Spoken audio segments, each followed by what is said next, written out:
મહાનગરપાલિકાના એસ્ટેટ વિભાગ તેમજ દબાણ હટાવ સેલના કાફલાએ ગંગાચળિયા તળાવ ખાતેના સિટી બસ સ્ટેન્ડ અને તેની આજુબાજુના વિસ્તારમાંથી રિક્ષા, કેબિનો, ગલ્લા તેમજ ટેબલો સહિતના દબાણો દૂર કર્યા હતા. નગર શહેરમાં આગામી નજીકના સમયમાં ઇલેક્ટ્રિક સિટી બસ સેવા કાર્યરત થનાર હોય ગંગાચળિયા તળાવમાં આવેલ સિટી બસ સેવા માટેના મુખ્ય સ્ટેન્ડ પાસે ખડકાયેલા રિક્ષા ઉપરાંત લારી, ગલ્લા, પાથરણા સહિતના દબાણોને મહાપાલિકાના એસ્ટેટ વિભાગ અને દબાણ હટાવ સેલની ટીમ દ્વારા હટાવવામાં આવ્યા હતા. મહાપાલિકાની ટીમ દ્વારા સ્થળ પરથી દબાણો દૂર કરી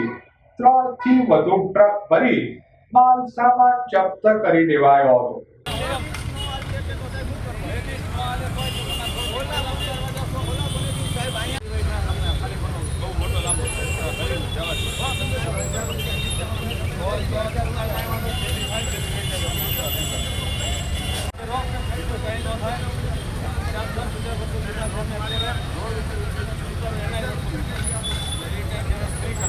જી આજ રોજ પ્રધાનમંત્રી ઈ બસ સેવા જે 17 રૂટોમાં શરૂ થનાર છે એમાં મુખ્ય રૂપથી પ્રથમ જે 6 રૂટ ચાલુ થવાના છે પણ બધી જ બસો 100 બસ જેવી બસ આ ગંગાચળિયા બસ સ્ટેશનની અંદર આવવાની હોય અને ટ્રાફિકનો વિકટ પ્રશ્ન હોય જેથી કરીને આ એરિયામાં રોડ ખુલ્લા કરાવવા